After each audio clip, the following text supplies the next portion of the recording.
Happy Monday, one and all.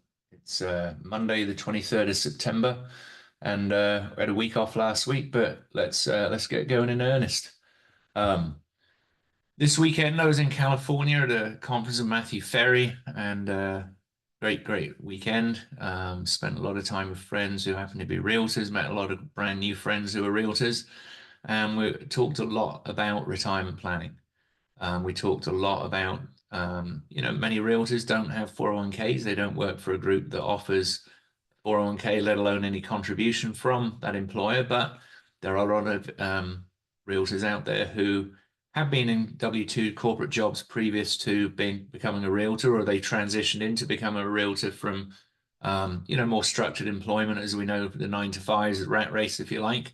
Um, but they're still stuck in the rat race as far as, retirement planning is concerned. Realtors have access to the MLS. They've got some of the greatest access to properties that are coming soon that aren't even on the market yet. And they get to sit in the seller's lounge and pitch listing. So we talked about a number of things around these areas and how can we help realtors and other people acquire property to set their retirement plan in motion and really to hopefully bring their retirement horizon forward and have them the freedom to do what they want sooner and to live the life that they want to now. So let's have a quick conversation today. We'll just talk about, let's use the topic of realtors for the day. I learned a lot talking to my friends and the people that I've met this weekend. We talked about, the focus on doing transactions or deals, as realtors call them, in as far as they are a transaction on which commission is made, and it's kind of like beef farming. You grow the animal for a period of time over the 60, 90-day cycle of a transaction, and then you kill the animal, it's slaughtered, and then you got to grow another animal again to slaughter later on. Um, we want to be working as more, dairy farmers where we're milking the cows once a month, milking the cash cows, which are the rental properties or whatever the investment is that we're investing in. Want to be able to milk them and come back and do more with the animals as far as the properties is harvest, the rent every month. And from that, there's going to be the cost of raising the cow, feeding the cow, grazing the cow, and all of the expenses that come with vets, etc., which are ultimately property management, debt, the mortgage that you buy the property with, and any maintenance fees, vacancies that we need to cover. And we hopefully come out with a positive cash flow at the end of the month. But with property, we also have the opportunity for depreciation as well. Before we go and buy properties, we really want to look at structure of our assets. And we have ourselves, we have a social security number, which is a unique identity number for ourselves so that the IRS can track income and tax us. But as far as the IRS tax code goes, that's probably that's one of the least favorable places to earn money is through your social security number. And quite a number of the agents that I met are receiving money through their social security number direct from their broker, and they're not being able to make even the most simple write-offs, which might be mileage, marketing materials, that sort of thing. Where if we structure our assets correctly, then we protect ourselves from legal liability in many ways, and we also structure it in a way that the IRS tax code helps us to save money legally, ethically, and actually go through and keep more money in our pockets so we can invest more in the economy, bring more affordable housing to people potentially, and leave more available for the rest of the nation to benefit from. So as far as asset protection is concerned, one of the main things is having a living trust, a revocable living trust. That's really the foundation for owning nothing but controlling everything.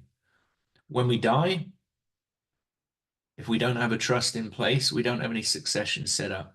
We might have a will, last will and testament that tells the probate court, this is where I wish my property to go. This may be the person I wish to take care of my business, but a living trust offers so many more benefits. It not only offers the conveyance of property and assets, it also offers the opportunity to put power of attorney in place in case somebody's incapacitated unexpectedly, um, decision-making authority for medical, financial, and other specifics. It also allows us to put a beneficiary in place and also a trustee, a successor trustee. When we set up a trust, we're really creating a separate entity from ourselves that owns the asset, which, look at your house. If you own a property, we're able to deed the property to the trust. So the trust owns the property, not us. And then in case we pass at an unexpected time, then the property stays in the trust and the succession of ownership of the property is already dealt with. It's a separate entity from us, so there's no probate to be questioning who receives the property or how the property is conveyed. It stays within the trust to the beneficiary. And if we set up a structure of trust where we set up our assets in a trust to be conveyed to the next party, the beneficiary trustee, then we can also then have another trust set up for that beneficiary, or just structure the trust in which it is perpetual and the assets remain in the trust.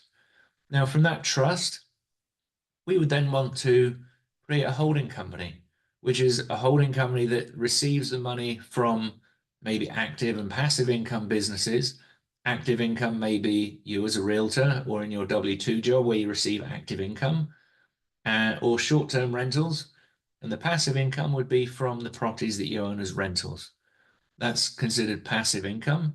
And owning assets in a passive manner allows us to do things like depreciation, cost segregation, and bring other tax benefits to us that offset the active income over here with the depreciation, cost segregation, and other tax benefits we have from rental properties.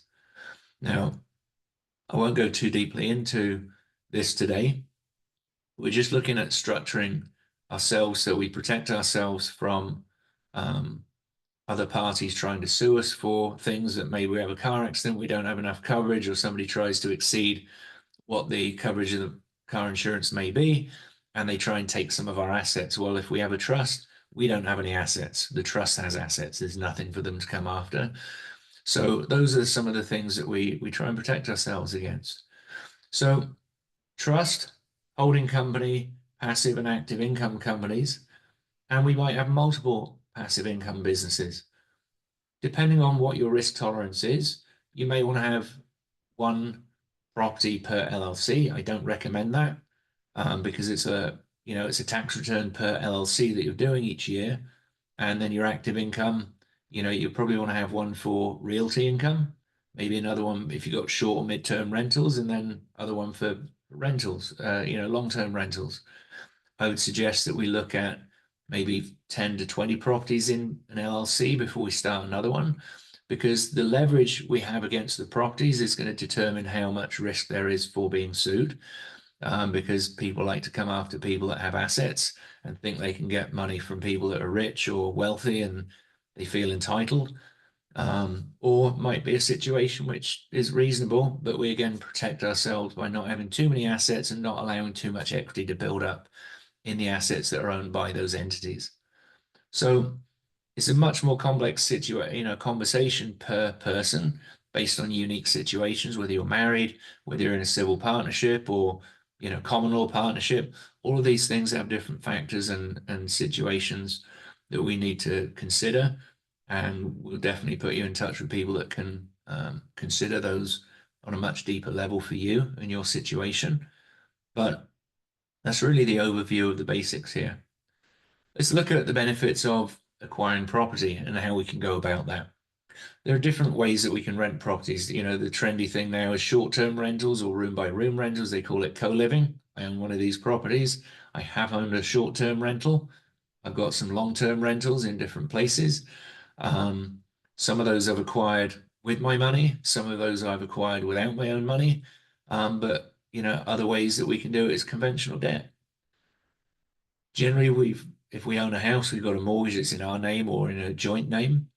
We could potentially go and get a second loan, a mortgage for a second property that we buy as a rental, which won't be owner occupied, so the interest rate won't be as beneficial because it's a money-making property.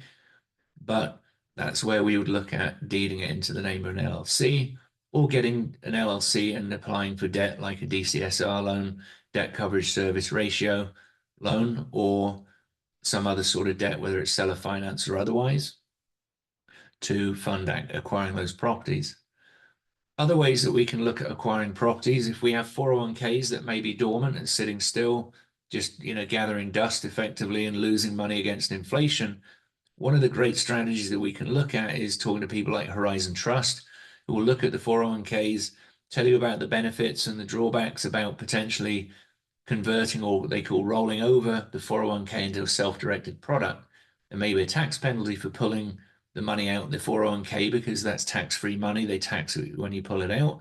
But there are strategies that are in use by moving them over in certain ways that may give you tax advantages, reduce or eliminate the tax by rolling those over. The benefit of putting it into a self-directed IRA is that now, as it says, you can self-direct the investments in which that money is put into, where 401k is pretty much limited to mutual funds, and really you're at the mercy of the foreign exchanges, the national exchanges, NYSE, all of the main stock markets that they have stocks in, whether it's international or domestic stocks. By making it self-directed, we then have to align with a certain set of rules around the IRS's rules for what types of investments you can invest in. Now, for example, I couldn't invest that money into a flip that I'm doing, but I could lend that money to a friend of mine that has a self-directed IRA or has a project going on. I could lend that person the money, and if they had a self-directed IRA, can lend me. Could be the equal amount of money or a similar amount of money or a very different amount of money, so that I can borrow from him. He can make money and I can pay interest on his investment, and vice versa. I can pay him or her on interest on their 401k or self-directed IRA. So the difference in return is changing massively. Other things that you can self-direct in, and this is not a limited thing, you can invest in precious metals. You can invest in several ways, but we want to be talking to or what they call an intermediary, or a an agent who is an independent party that can just validate that the investments you propose to make are qualified investments from a self-directed IRA.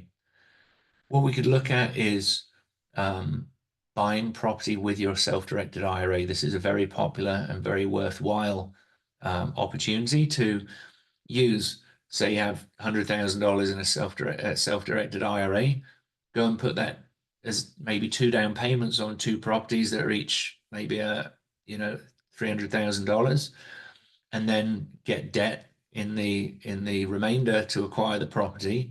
That way you've got some equity in the property, you can cash flow the property, but all the cash flow comes back into the self-directed IRA because it can't come back to you because it's a tax advantage situation. So it comes back into your self-directed IRA, the bank account that holds. Then you start building value in that. Then you can use that capital to go and buy yet another property. So we can now snowball. Now we've got 3 properties cash flowing. Then we can go and buy another property in maybe a year or 2 years. And we can keep doing that. Maybe we've got 10, 20 properties in the next 10 years. Now we've got a lot of cash flow to play with. After 10 years, those first couple of properties that you bought, now you've probably paid down 25% of the debt. With an amortized loan, obviously, we're going to be paying off the principal more quickly towards the end of the loan, but we're making headway on paying that interest down. One other thing we could do is to refinance some of those properties so we leverage them at a higher level, so the loan to value is higher, and we can pull that money out tax-free and go and buy more properties for your self-directed IRA. So we could compound very quickly the number of properties we have, maybe in 15, 20 years. Maybe you've got $20,000 a month or maybe even more cash flow that then replaces your income from your W-2. That could mean early retirement. It could mean less work, semi-retirement, or it could mean you just have more income that you can still pour into more rental properties for a longer period of time and now have a much more abundant life and retirement. These are the things we're talking about with Midlife to Millions, are strategies where we can bring you into understanding how money works, how money can work, and how the tax code can work for you, not against you. and to bring you into alignment with the dream that you've had, the dream life that you've had for retirement. So many people think of retirement as 65 years old, but when they get there, they realize they don't have anywhere near the either passive income, residual income, or savings available to them to be able to leave the working environment. And I wish this for myself and for everybody along the journey to be able to engage, understand these strategies, and free themselves from, the rat race, as Kiyosaki calls it, and get out of the rat race and start enjoying life from a different place. Living in survival with money is a terrible feeling. I've been very familiar with this. Is maybe not covering the bills, maybe it's not having sufficient to do, many fun trips, or maybe it's just knowing that in the future you're not really in a position to be able to build more than you just have on a day by day, month by month, paycheck by paycheck income.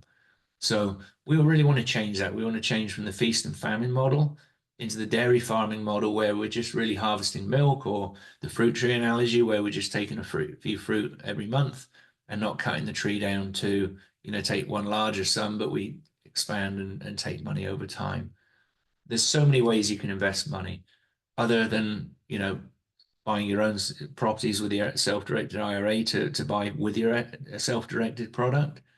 We could also look at multifamily. If you want to be completely hands off, there's multifamily deals, maybe oils. There's other things with great tax benefits that we can invest in. I'm going to keep it short for today. Let's reconvene next week, and we'll talk on a different strategy next week.